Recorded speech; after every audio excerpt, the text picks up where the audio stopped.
Welcome to Mogobe Nuggets of Wisdom podcast. My name is Mompoloki Lerumo Mogobe. Our objective is to enthuse, inspire, energize, and empower entrepreneurs and entrepreneurs of all stripes here in BW and beyond. We do so by inviting these entrepreneurs and entrepreneurs into our makeshift studio.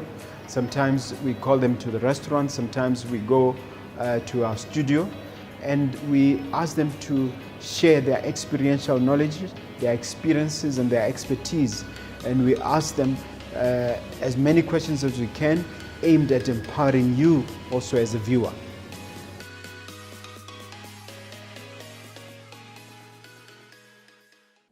Hi, dear viewer and listener. My name is Mompoloki Lerumo Mogobe. We continue to bring you, cutting-edge, life-changing business information that edifies and educates you. And I think my guest today confirms just exactly that. I have in the studio Arnold Phaladi. Mr. Phaladi, welcome to Mogobe Nuggets of Wisdom. Thank you, sir. Yes.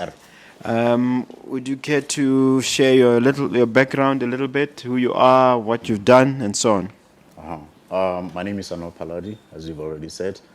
I'm from a small village called Pala Road in the Central District. By way of background, I was trained as a network engineer. I also have a diploma in IT and business. Additionally, I've done a couple of certificates in corporate finance and in capital markets. Mm-hmm. You're a network engineer. Yes, sir. What does it take to become one? I don't know what it takes, actually. Because initially I did not want to be in engineering or do anything computer related. My understanding at the time when I enrolled at Botswana University, or NEET as it were then, I wanted to do business.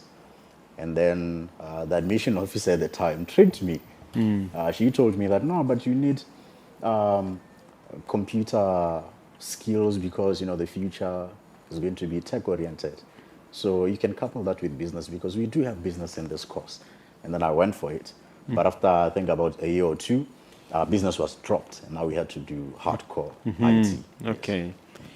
Does that mean you're a coder?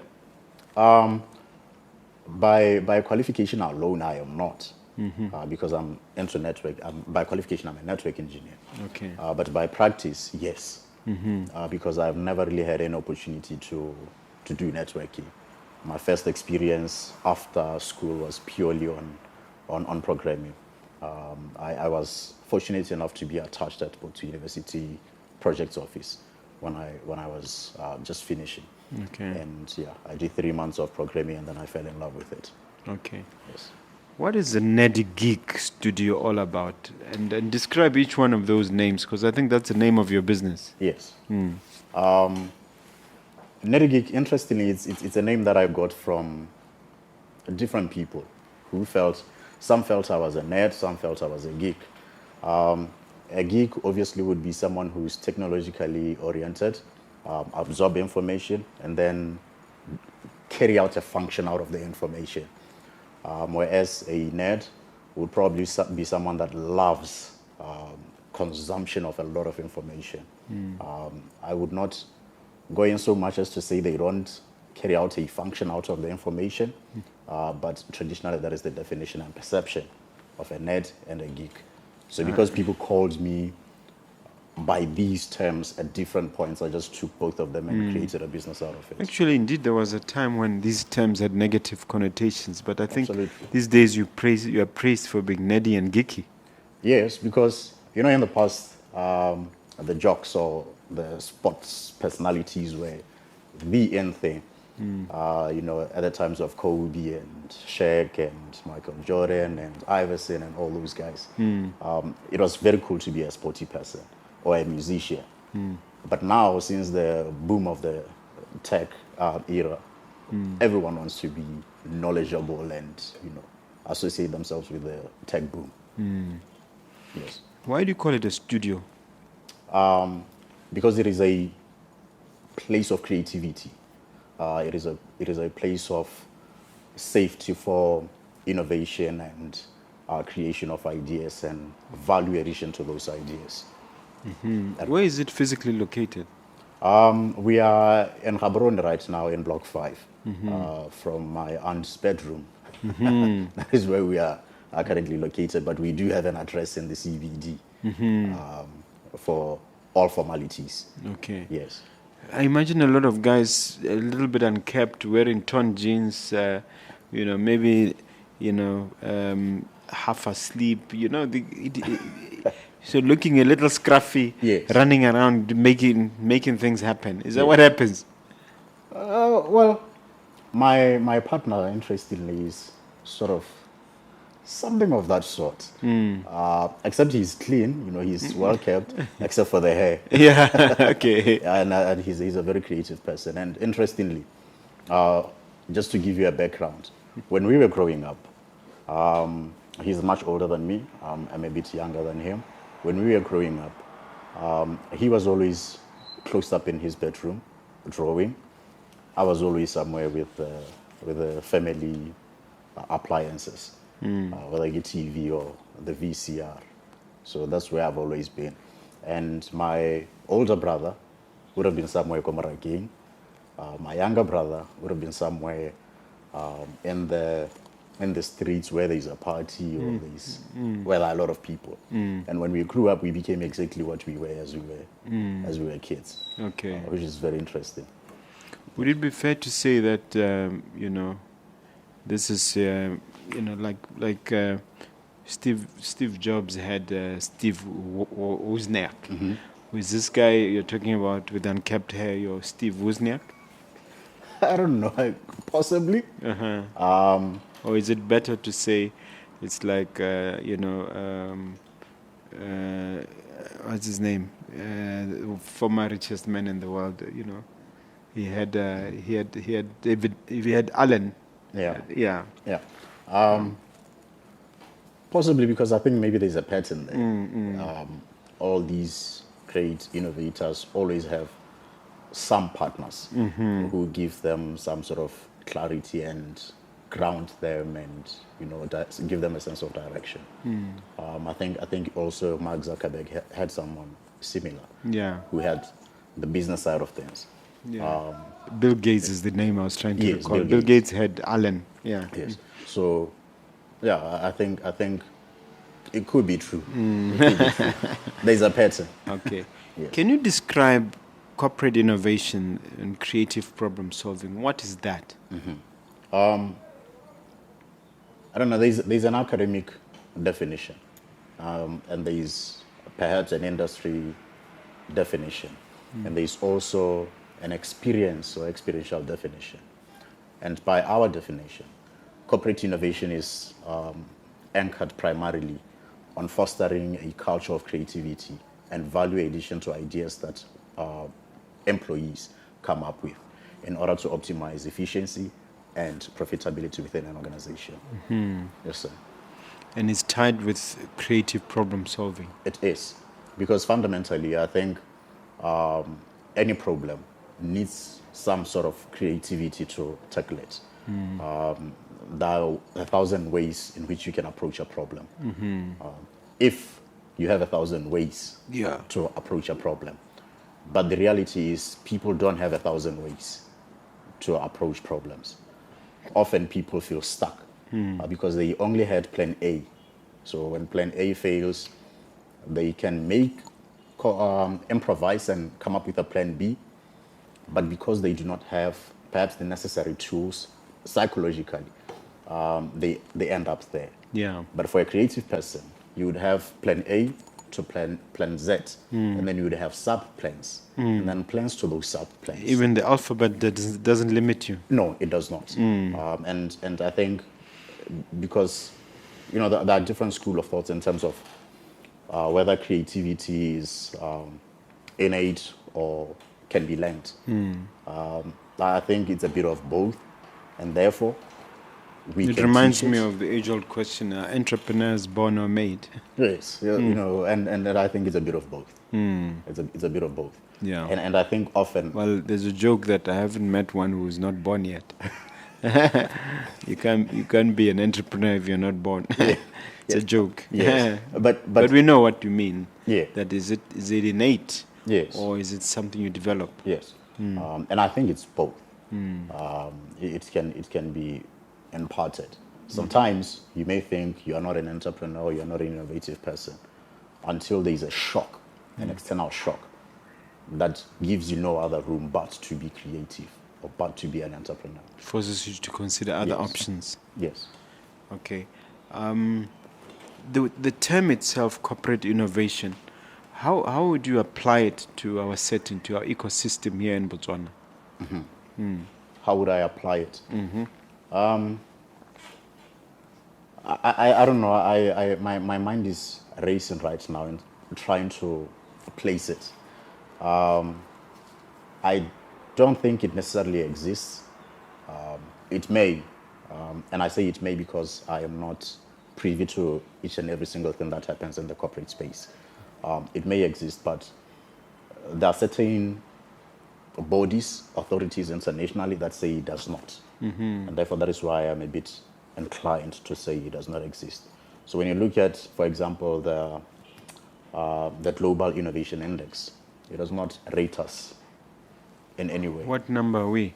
We rank as at 2021, we ranked at 106 out of 132. In 2020, we're at 89. So we've dropped significantly. What has caused that drop? I'm not too sure, but my guess, as it is very common in most countries, is that there isn't enough in terms of investments in research and development. Yeah. But also fundamentally, I think the problem is people are afraid of innovation, because innovation requires you to take a leap of faith. It requires you to be daring and do the uncommon and the unthinkable. Yeah. It requires a lot of time. It requires a lot of emotion invested in what you are doing. And obviously, it comes with a lot of ridicule. You're going to come up with a product that no one is going to use.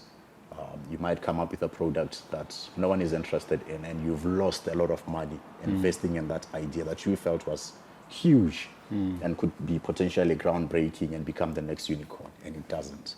So there's that fear from individual members of society, but there's also the problem that there isn't enough investment in terms of research and development by institutions differently, and perhaps there isn't enough demonstrated political will to encourage innovation. Okay. Yes. When you talk of that, the political will, I think of organizations such as BITC and Botswana Innovation Hub. I forgot, they've added another. Was it B3? Also BITRI, but Botswana Innovation Hub, they've added another alphabet to call themselves. Digital, yes. Yeah, Botswana Innovation and Digital Hub. Yes. BIDH. Yes. And I wonder whether you think they are contributing, noticeably to our efforts in terms of corporate innovation. I don't want to come out across as if I would be, bashing them, but I think perhaps there's need for restructuring of the mandates and restructuring of the attitude of the organizations themselves, insofar as fostering and encouraging creativity and innovation is concerned. I think there becomes a problem when there's a certain pattern in an institution when it comes to innovation or the output of that innovation as it regards its mandate. For example, if there's a pattern that the institution produces only mobile apps, then there's a problem. When there's a pattern that an institution only produces beauty products, then there's a problem. But an institution that is tasked with innovation in its absolute terms has a pattern of producing one single and a linear type of output, then there's a problem. So innovation is not just... Do you think there's a problem, or you're just being rhetorical? A bit of both. Because like I said, I don't want to come across as... You're being careful. Yes. You're working careful. Yes. Innovation is not just about technology. It is also about process. It is also about business models. It's also about product. It's also about managerial innovation. So unfortunately, we've just confined innovation to technology and product innovation, and that is unfortunate. Yeah. Yes. It's much broader. Very. And if you problem addressed, what do you want to communicate there? In terms of the problem that we address Yeah. as innovators, Yes. as NeriGeek. Well, like I've already mentioned, there is that issue of low output in terms of creativity within the country, right? There aren't a lot of innovations coming out of Botswana, even in the global platforms. Is this the mandate of NeriGeek to to deal with that? Yes, one of our key services is within our corporate innovation masterclasses. Yes, to encourage this at an institutional level. When you've tackled it at an institutional level, it becomes easier for you to penetrate wider markets and bigger markets, even international markets, because we have that advantage. I don't know if it's an advantage, but I would like to think it is, that most of the companies or institutions that we have in the country are linked to international organizations. So it is easier, much easier and faster for you as a worker at a certain bank to come up with a product that will likely be onboarded at an international level than it is for an individual outside this ecosystem to come up with an idea and it can be onboarded at an international level. So that is one of our key offerings, which is corporate innovation masterclasses. Yeah. But secondly, our other products or services, the creation of digital solutions as and when we interact with clients. It can be a simple application that we develop for you, whether a mobile application or it's an enterprise application, either way. So these 2 years are intended to improve and accelerate innovation in the country. But I'm sure you would appreciate that it cannot be enough for just one company to do that. But I think most importantly with these masterclasses, because they can have a bigger reach, we could possibly do more.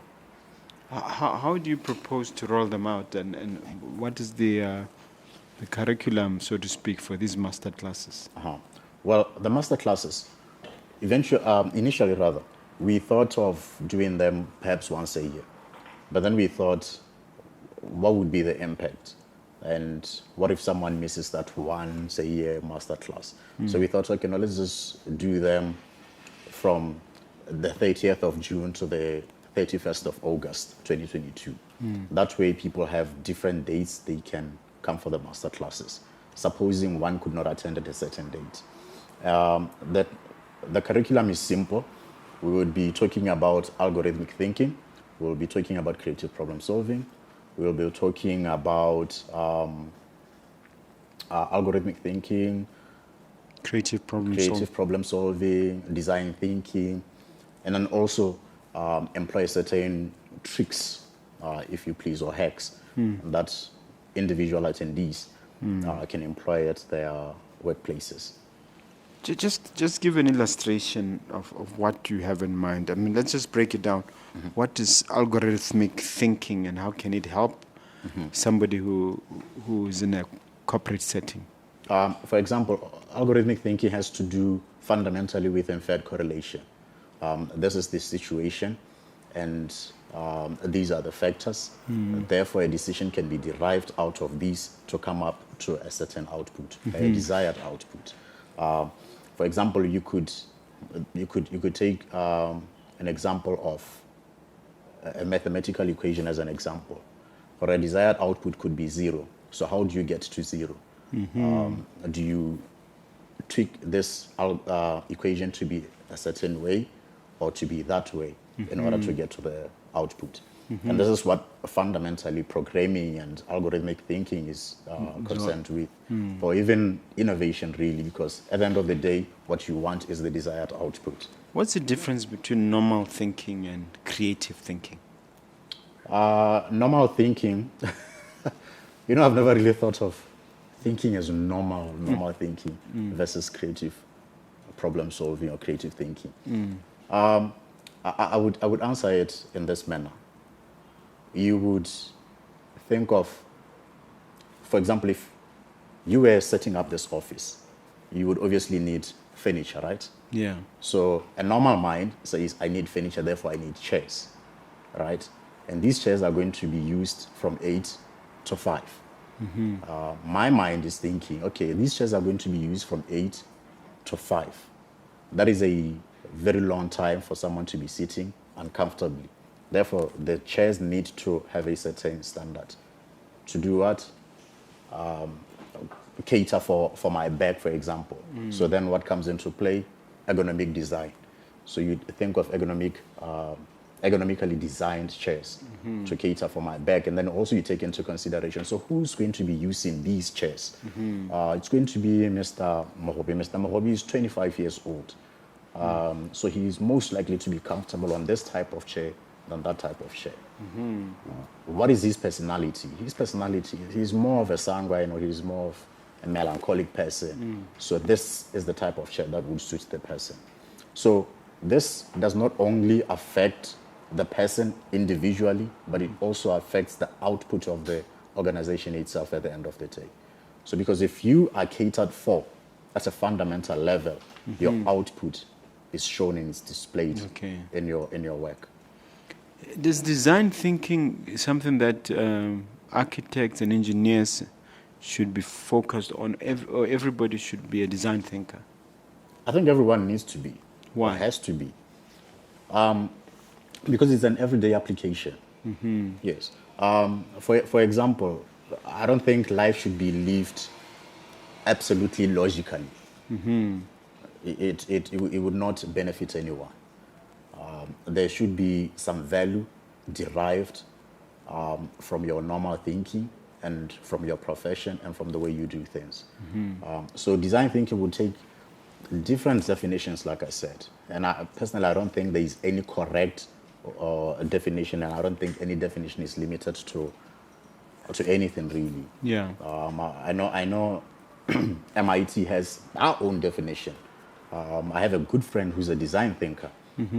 He does simple industrial designs for rural areas and for people who are in remote areas. And he uses design thinking to improve lives of people by long they would otherwise be considered marginalized. Yes. So it would take different Types settings and people to define design thinking and see the need for design thinking. Okay. Yes. You mentioned hacks, and I'm just wondering to myself, what hacks have you yourself employed in your business? Let me give an example instead of my 9 to 5. Okay. Because I am not particularly a people's person, I don't think I am a good administrator. As a leader, I don't think I'm a good administrator. I don't think I'm exactly a very friendly person. Yes, so it makes it very difficult for me. Despite evidence to the contrary, right here, you seem like a very friendly guy. But anyway, let's carry on. In a controlled environment, I may be. yeah. Yes. So what I did is I came up with some innovations, I would say, for my boss and for the office, so that there is minimal interaction between me and people. So I can manage my office or my station remotely. So I'm not at liberty, obviously, to disclose who my boss is as yet and what these innovations are. But essentially, that's what I did. In terms of communications, because also I am not particularly... So you came up with a code, or if you like, a software, an app that enables you to interact with your boss without many meetings. Yes. In fact, with the rest of the stuff. I think we would be launching it soon. The application is just basically for the entire staff to do whatever, because unfortunately, like, in certain organizations, the system is rigid. Bureaucratic. Mr. Mogobe must do A, B, C. So it becomes easier for me because you simply set up a system in place and A, B, C must be met. And then I can see A, B, C from my iPad. Now, is there anything about the products and services that you are about to offer that you want to share with us? Yes. We've had in the past a couple of products that we developed, still developing even. The first one was the Grinculator. Which one? The Grinculator. Yeah. The Grinculator was just a simple and, I would say, rudimentary introduction into the world of app development. It was meant to encourage farmers to adopt alternative energy sources, your solar panels and white roofing, all the sorts. The reason why we had that at the time is because I was passionate about climate change, the environment. So I thought it would be great for farmers to save costs by adopting alternative energy sources, which would last them longer and which would save them costs in the long term. So for example, instead of buying diesel tanks on a weekly basis at 2,000 pula, you could simply have your solar panels more CD bensahaho. And then in the next 3-4 years, you've saved a lot because you don't have to constantly be refueling the engine. Yes. So it was meant to do that and then calculate in real time your savings and then your potential yield as a result because of the reinvestment. What form does this Grinculator take? Is it an app? Is it something you can download? How does it work? No, it was a desktop application. Yes, it was a desktop application. What does that mean to a layman? It was meant for the computer. Yes. You can't use it in your phone. You can now, because like as you grow, you get to learn. Oh, okay, so I can actually tweak this to make it mobile compatible. So for now, you can. So you can use it both Android and you can actually. and Apple. Yes, you can. You can because all you have to do is just customize it to be mobile compatible. Yes. And then yes. Where does one get it and for how much? We're still developing it further. At the time, we developed it to enter a competition and win some money. Oh. Yes. And you won the competition? Well, we were finalists and there wasn't any win, unfortunately. Oh, I see. Yes, yeah. Maybe COVID interrupted everything. It was years back. Yeah. Unfortunately, I think there was some problems at the ministry at the time. Okay. That couldn't allow for the facilitation of the awards. Yes, so we didn't get any money. So at what point are you going to monetize it and take it to the market? I think for now, we are still at a stage where, funds are a huge challenge. Because, like I said when I started, innovation requires a lot of investment and then also time spent on the development and the research. And that is something that we don't have. We don't have the luxury of because, we have families to fend for, our mothers and our siblings. So it's a bit of a problem for me to focus. Black tax is holding you back. Definitely, it is. And the reason why we are passionate about this is because we know innovations can just change your life like that. So it will take one because it's becoming cheaper now to develop and deploy. You understand? So hopefully one of these days we will deploy.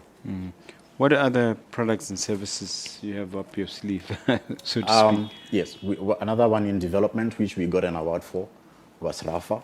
Rafa is derived from, I don't know if it's Hebrew or what, meaning God our healer. It's one of God's names. Yes, one of God's names. So it was meant for remote diagnosis and prognosis and monitoring of patients by medical care practitioners. So the application would monitor a patient wherever they are. And the idea behind it was so that we bridge the gap between rural area dwellers and urban dwellers, so that the medical care and attention does not seem to be too huge between the two, so that there is equal access to quality medical health care. But also, yes, like I said, the monitoring so that a medical care practitioner can Did you develop it yourself? Yes. Okay. Yes, How long it took and How did I? how long it took to develop it? I think it was about a year. It was about a year, and it's still in development. Oh, Yes. when it's is still- it going to be ready? I don't know. Maybe I have a bit of a, what do they call it, paralysis analysis. I don't think I would ever just release it until I'm at a point where I feel, okay, no, this is... What I noticed ready. with a lot of companies and entities in Silicon Valley is they release these things raw, and then they make touch-ups as the market gives them feedback. So why don't you do the same? I think maybe they have the privilege of an advanced and matured market than we do.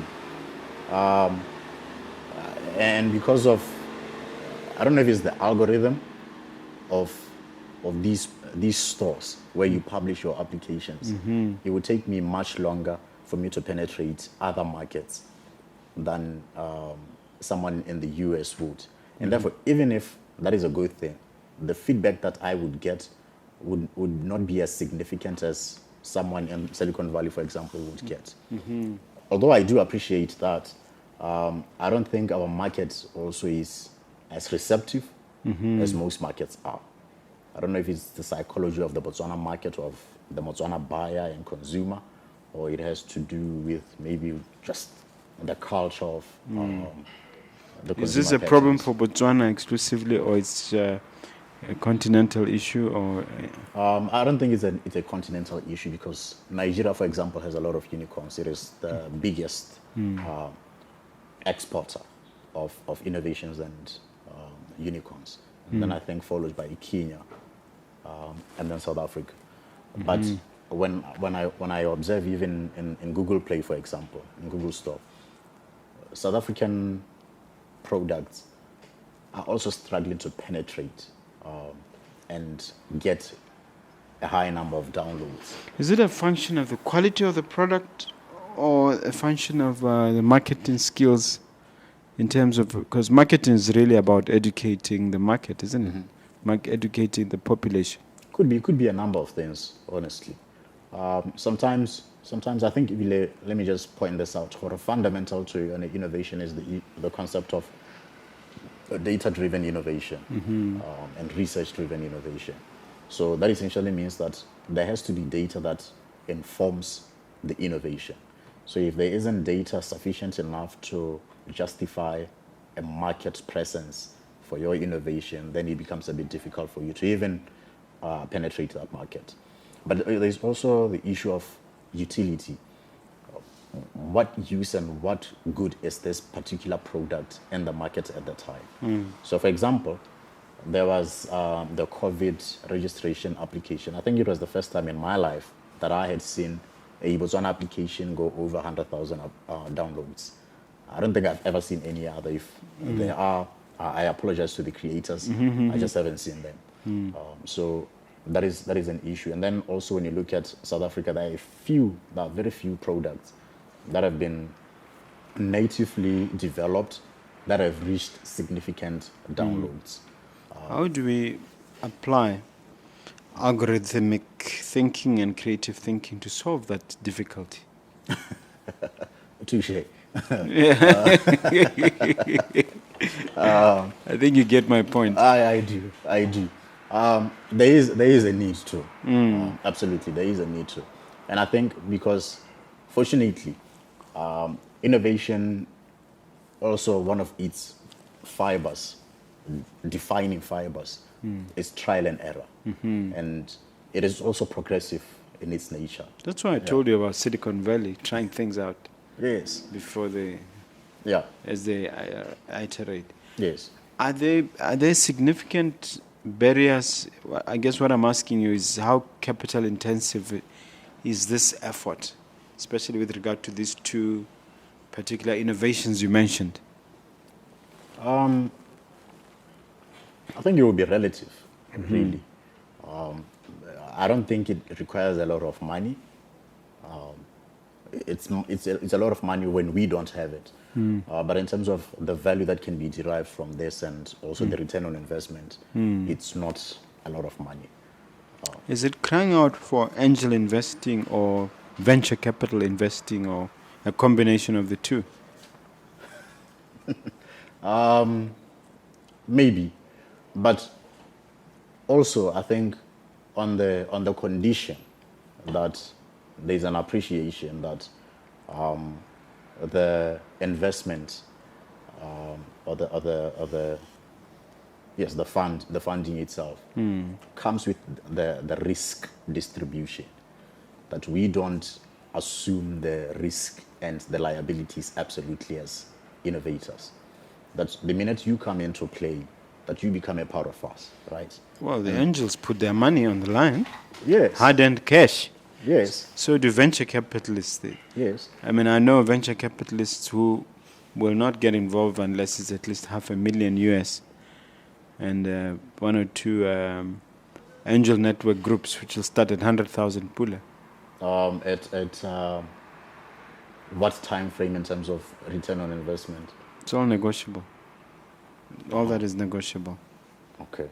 Our view And at then the angel, risk distribution? our attitude at Angel Network Botswana is very simple. First, we want to determine investability.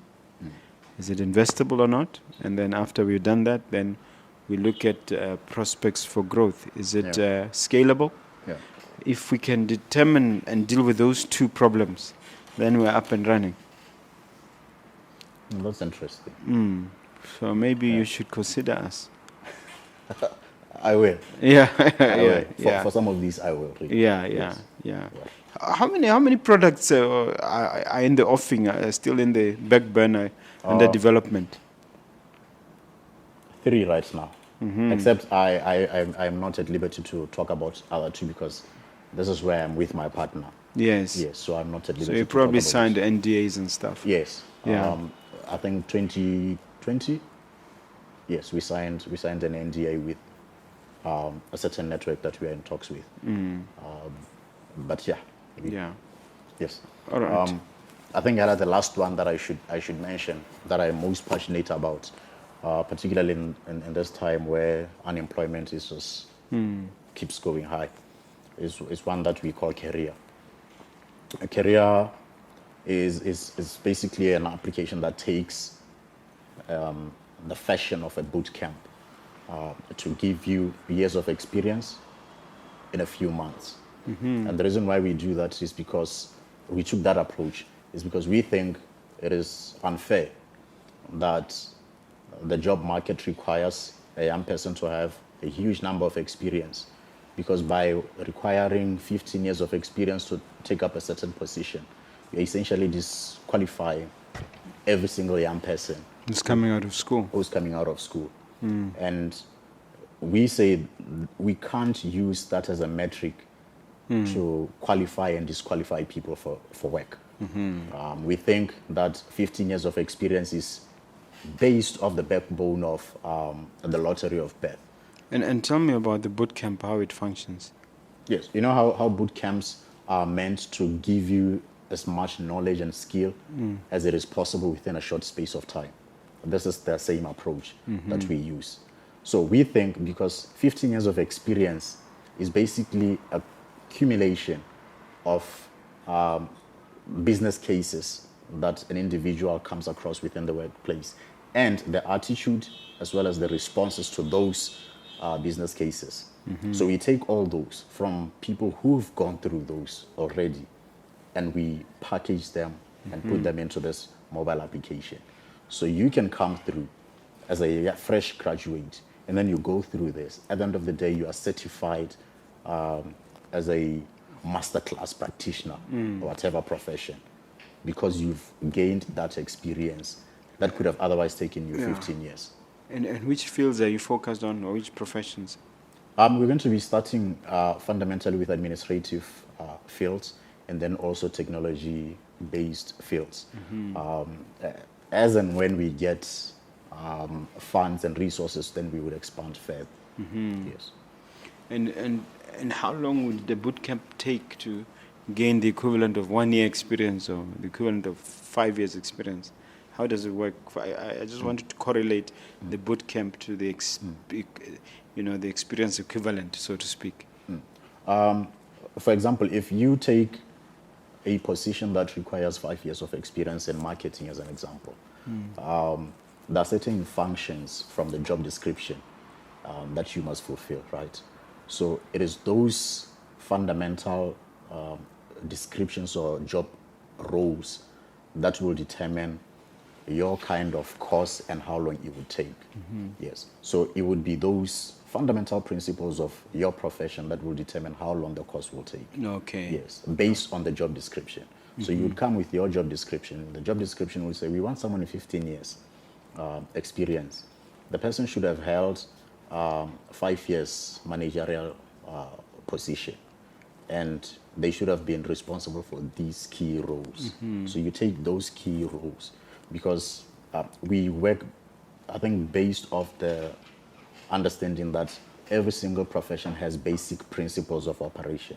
Yes, so you take those, you insert them as conditions and as fields, and then it gives you what you need to do.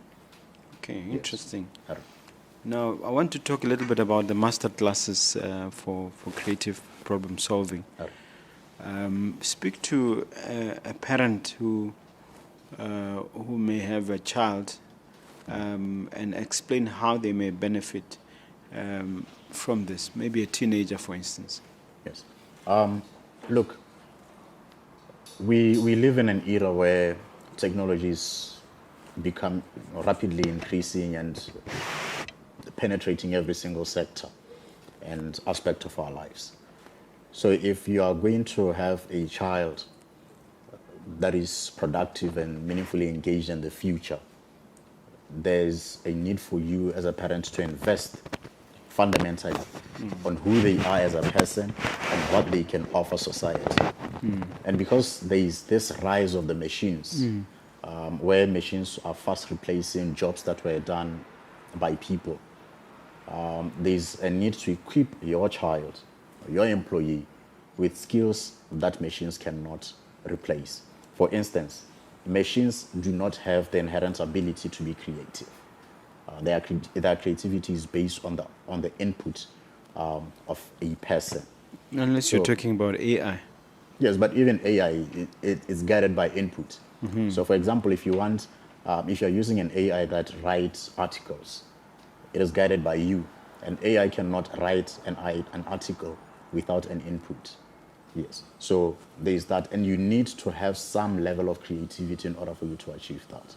So what was considered useless as soft skills in the past are now fundamental and key to your survival and existence as a person, particularly in the workplace.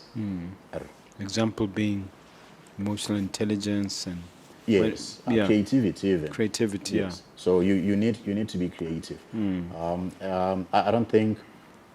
In fact, I've had this conversation with a former Minister of Education, and we were arguing, telling her that whatever job can be repeated and is logical will be replaced by a machine. And then she was like, no, but administrators will not be replaced by machines. They can. They can. For example, even legislators can be replaced by machines. We could possibly have an e-parliament, and I've put up a status on Facebook some time back saying that. Because fundamentally, parliament is meant to create laws.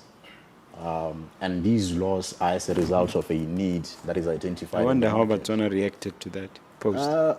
I don't think they reacted very positively. Perhaps they thought I was crazy. But it is quite possible that we could have an e-parliament. So you could have an e-member of parliament for Gaborone. But how far are we to getting close to, in the context of AI, a situation where machines are now taking over? I think Elon Musk has expressed concerns about things like this. I think, let me answer in this manner. In terms of Botswana, we are as far as we want to be far. Our proximity or our farness is purely based on our attitude as a country. If we wanted, we could possibly have replaced a whole lot of redundant roles in government, for example, and improved efficiency tenfold. For instance, queuing up for Mang, queuing up for Yes. transport licenses. Yes, it can be solved fairly easily. Yes. Do you know that we could possibly fit the entire population of Botswana in an Excel system or spreadsheet? Mm-hmm. That is how insignificant our population is. Yeah. And yet, we have these problems. I don't think we should be queuing up at all. I don't think for Mang, I don't think it should be taking us 40 years. We shouldn't be competing for land with our ancestors. And when you've lost someone you've never met in 1970 and that plot is only coming up now, it is unfortunate. Yeah. It should not happen. It wouldn't even take artificial intelligence for us to solve that problem. It is an and issue. we have people like yourself who have the know-how and the skills, the wherewithal. People, but no one is taking advantage of their. Yes, people like skills. myself, but even better ones coming up, the younger guys. They are brilliant. I mean, BAC and both university are producing some of the greatest minds I've ever seen. I was in a competition in 2018, in a pitch competition, and one of the guys had created a augmented reality social media. It's mind-blowing to even think about. And other young guys had created sort of a... Are you talking about the metaverse? Of sorts? Of sorts. Of sorts. And then there was another two guys, in fact, twins. They had created a game based off... I forget the name of the game. I'm not a fan of this, in fact. But they had created the Botswana Parliament main mall, and you could see and relate to the setting of this particular game. And they are coming up very young. You have these young guys. You have because you need graphic designers. You need all sorts of skills to do that. Yes, but fortunately, as technology grows and as our needs also grow, the tools of production are also becoming easier and easier to use. So you could possibly have all those, or say a graphic designer, or say a coder and develop a very wonderful game on your own. So I think Botswana needs to be intentional about improving herself. Let's talk about value addition in relation to Nedi Geeks Studio. Yes. Our value addition is primarily on the products that we offer to our clients. And these are digital solutions that we can provide. For instance, we've provided a solution to a client, very rudimentary, I would say. The client just required a simple registration for their clients as and when they come in. We've provided that.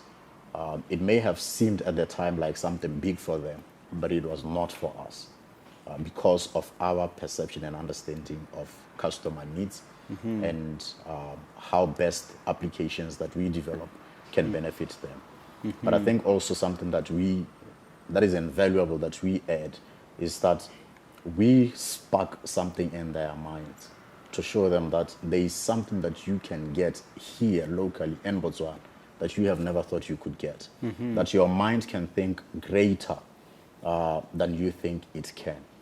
That there is almost a solution for every single problem that you have in this country. And that the problems that we have often are imagined and are not as real as we think they are. And unfortunately, we have a perception problem. Yes. I think one of the things that we've realized also is that institutions, corporations have a tendency of imagining problems and then creating solutions for imagined problems. And so then you have a problem of uptake.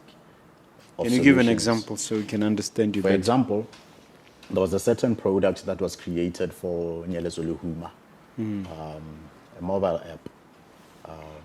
There was an imagined problem that there is a need for beneficiaries of Lerumo to make use of mobile apps.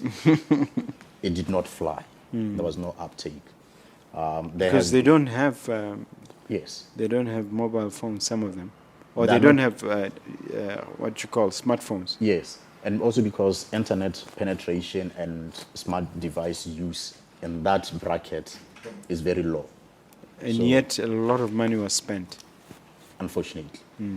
So And there's that issue. nobody contacted Arnold Phaladi to say, what's your take on this? Yes, and they should. Yeah. So another thing that I think perhaps going forward that we would need to work on as a country is and I've had conversations in Parliament, I think, around this, that we would now be moving to direct what do they call it, procurement from unsolicited bidders.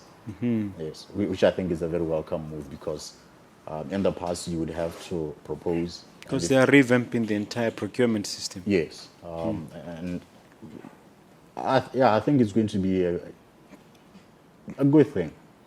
I'm really hopeful. Yeah. Yeah. You want to talk about market size? You think the Botswana market is small, or size in what sense? In terms of market size, look, a market can be small as Botswana. But when, for example, you take the financial market as an example, for Botswana, 2 million is small. But in terms of the profits that financial institutions are realizing from a 2 million market, Yeah. they're exponential. So, Compared to other countries Compared with a to lot other bigger countries. populations. yes. So, population, yes, is a bit of a problem, but it's not always a problem. So, Because I was always intrigued when I read the annual report of the likes of Letshego, yes. where the profits from Botswana far exceed the other markets where they Yes, are. even active. SA in some instances. Yeah. So it's fascinating. And some corporations that are operating, Yes. Botswana beats SA. Yes. How do you explain that? Like I said, sometimes the population may be small, but the uptake of a product is exponential. And the buying power. Yes. So for me, it's also a function of economics. So I don't know too When I much saw about what those. happened in Dubai and places like that, and how things have exploded there with relatively small populations, Yeah. I've stopped complaining about the size of our population. Yeah. I was at first I was very critical of the president's research agenda, because he kept talking about the need of a mind shift, Paradigm change. shift, Yeah, yes. a paradigm shift in our thinking. And I felt like, no, but you're president, you can't be talking about things that are not immediately measurable. But when you think about it, objectively anyway, He's setting the tone Yeah. from the top. there is isn't a it? need, there's an absolute need for us to change the way we think. And if we do, then we can become the next Singapore or Dubai, or even exceed them, because I think we have the resources to take do us it. there. But not only that, we have a very highly educated population, very young. Average age in Botswana is about 25. So we have not only the longevity in terms of the planning, but we also have the natural resources to back us So up. what needs to click? Where is the sticking point? Where is the jam? We need to unjam something. I think sometimes politics and political correctness will delay us. For me, the president needs to take Mr. Mogobe and then put him where he needs to be, so that he gets things going. Because I think also, That's the idea of having Remsbetela there as a czar. yes, but we need to see him, we need to feel him. Yeah. Yes, because when you look at, for example, one of the outputs, labor productivity, even within the report, WIPO, we are still ranking low as early as 2021. You understand? You said we're almost at last. Yes, 106 out of 132. Yeah. So we are doing very badly. So the labor productivity output is also ridiculous, and because Is it because people spend half the day on their mobile phones and not working? But I think also because there's a lot of redundancy in the largest employer in the country. You have principal officer 1, principal officer 2, supply officer 1, supply officer 2, assistant supplies officer 1, assistant supplies officer 2. There's a lot of redundancy, and people are not really there to do anything, and no one knows what they're supposed to do because there's an overlap of job descriptions and roles. So if government wants to be productive and efficient, they need perhaps to deal with that. Yeah. Yeah.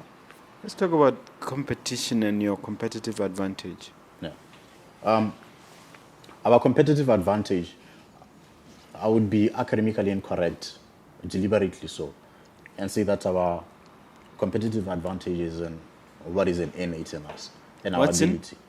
Inherent. Yeah. Our inherent gift, and that is the gift of creativity and innovation.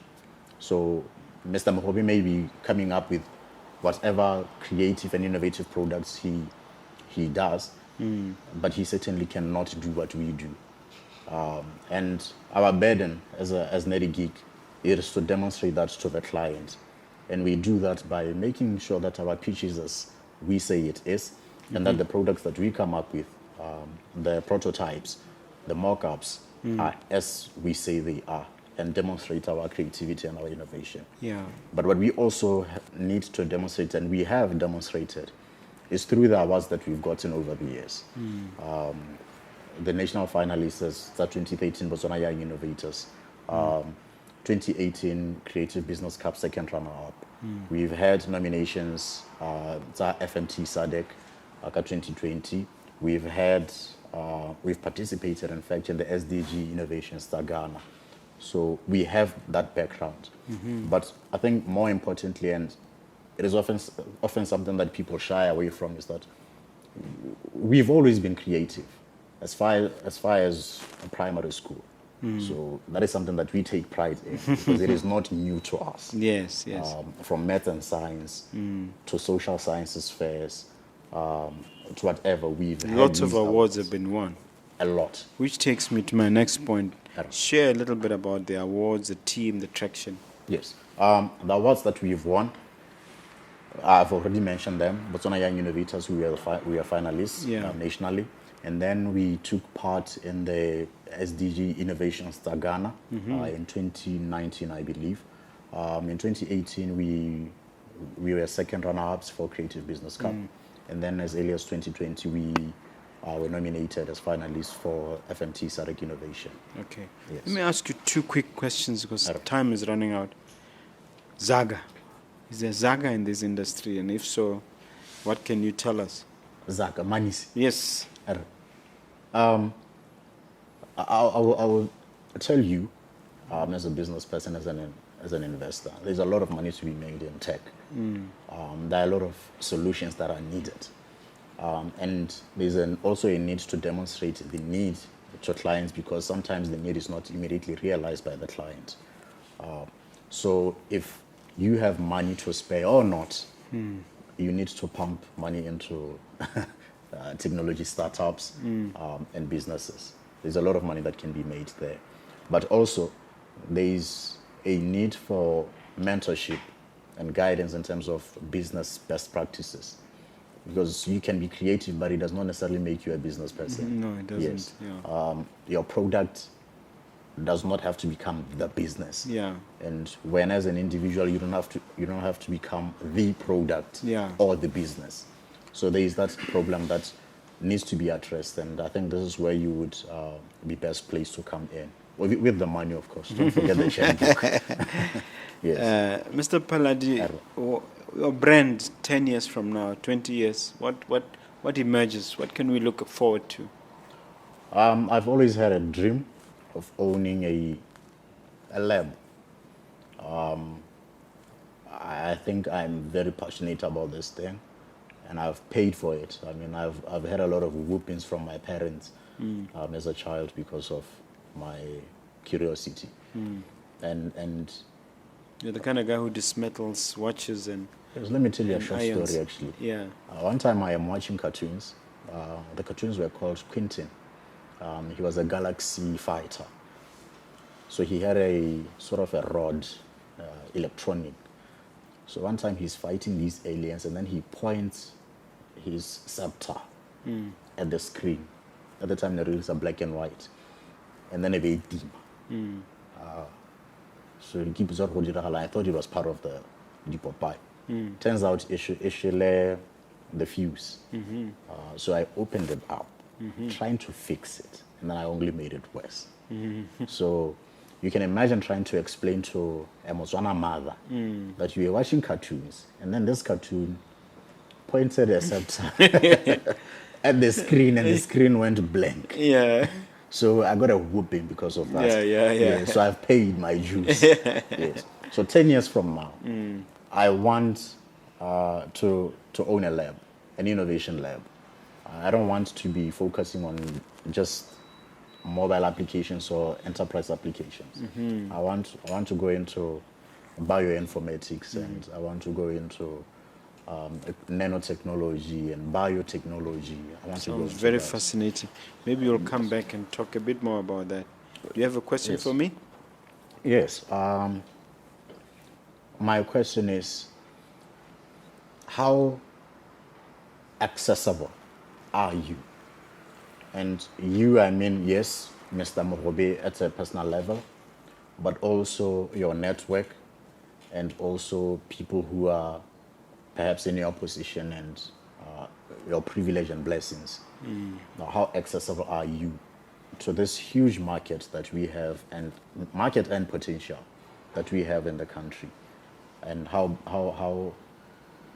much of influence do you have, or effort are you making to tap into this and take Look, it there?